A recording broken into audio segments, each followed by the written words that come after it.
دوسرا ان بیچاروں کی یہ تربیت ہی نہیں کہ یہ کوئی آیت حدیث پیش کر سکے، اس لیے وہ مفتی صاحب سے ہر دوسرے سوال پہ وہ کہہ رہے ہیں کہ نوٹ کر لیں انشاءاللہ میں دیکھ کے بتاؤں گا.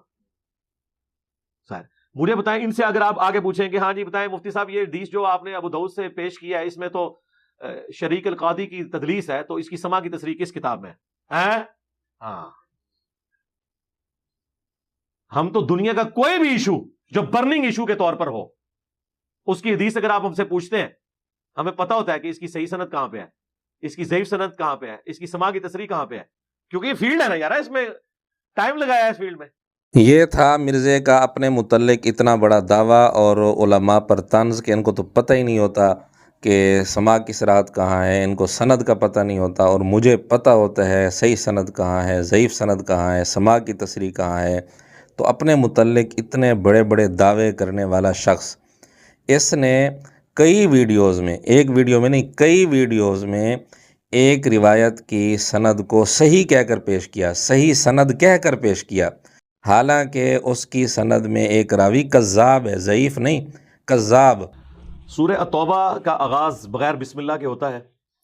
اس کے حوالے سے مختلف چیزیں عوام کے اندر مشہور ہیں، لیکن جو بات صحیح سند سے ثابت ہے وہ سیدنا علی کا قول ہے المستدرک للحاکم میں صحیح سند کے ساتھ کہ مولا علی سے کسی نے پوچھا کہ سورہ التوبہ سے پہلے بسم اللہ کیوں نہیں ہے، تو انہوں نے فرمایا کہ سورہ التوبہ تو اللہ تعالیٰ کی طرف سے ایک ننگی تلوار ہے، مشرکین عرب کے اوپر عذاب کی صورت میں یہ قرآن کی سورہ نازل ہوئی، اور بسم اللہ تو اللہ تعالیٰ کی رحمت کا بیان ہے، تو بسم اللہ کیسے اس صورت کے سٹارٹ میں ہو سکتی تھی؟ یہ بات بالکل ٹھیک ہے. مستدرک حاکم میں اس روایت کا نمبر ہے 3273.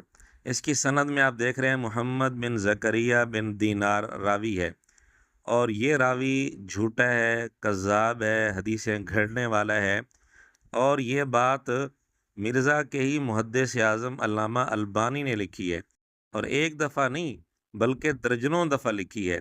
ان کی کتاب ہے السلسلۃ الضعیفہ جو عربی والا ہے، اس میں 1 درجن حوالے تو ہم آپ کے سامنے ڈسپلے کر دیتے ہیں. السلسلۃ الضعیفہ میں علامہ البانی نے جن روایات کے تحت اس راوی کو جھوٹا، حدیثیں گھڑنے والا، کذاب لکھا ہے، ان احادیث کے نمبرز آپ کے سامنے ڈسپلے ہو رہے ہیں.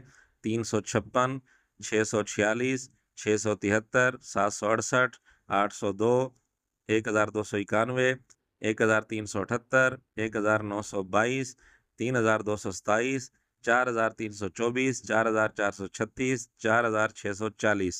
اسی کتاب میں اور بھی کئی جگہ اس راوی کو انہوں نے کذاب لکھا ہے. تو یہ تو صرف ایک کتاب ہم نے پیش کی ہے، اور بھی بہت ساری کتابوں میں بہت سارے محدثین نے اس پر سخت جرح کی ہے. تو جس سند کے اندر جھوٹا اور کذاب راوی موجود ہے، مرزا نے بار بار کئی ویڈیوز میں کہا کہ یہ صحیح سند کے ساتھ یہ روایت ہے، اور بار بار اس کو صحیح سند کے ساتھ کہہ کر پیش کیا. اسی طرح اس کی سند میں ایک اور راوی ہے یعقوب بن جعفر بن سلیمان الہاشمی. اس کی توثیق بھی ہمیں کسی محدث سے نہیں ملی، اور مرزے کے انداز میں کہیں تو یہ راوی مجہول ہے اور لاپتہ ہے، اس کا کوئی عطا پتہ نہیں ہے. تو جس سند کے اندر ایک راوی جھوٹا ہے اور ایک راوی مجہول ہے، اس سند کو مرزا نے بار بار صحیح سند کہہ کر پیش کیا. بلکہ ہم آپ کو بتا بھی دیتے ہیں کہ کس کس ویڈیو میں اس نے اس صحیح سند کہہ کر اس روایت کو پیش کیا. قرآن کلاس نمبر 133 کے نام سے ویڈیو ہے، قرآن کلاس نمبر 185 کے نام سے ویڈیو ہے، public session number 11، public session number 29، اور اسی طرح مجلس نمبر 126، اور اسی طرح اس کا لائیو سوال جواب کا جو سلسلہ ہے اس میں ویڈیو نمبر 145.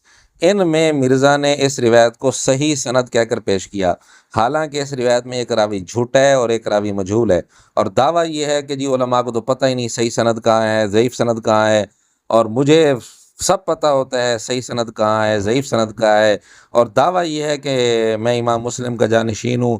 اتنے بڑے بڑے دعوے اپنے متعلق، اور یہ تو ابھی ہم نے ایک نمونہ پیش کیا ہے، ورنہ اس کے علاوہ بھی بہت سارے نمونے پیش کیے جا سکتے ہیں کہ مرزا ضعیف اور جھوٹی روایات پیش کرتا ہے، اور یہ بتاتا ہی نہیں کہ یہ روایت ضعیف ہے یا جھوٹی ہے، بلکہ فلموں سے دیکھ کر وہ ساری باتیں بیان کر رہا ہوتا ہے جن کا ثبوت کتابی دنیا میں سرے سے ہوتا ہی نہیں.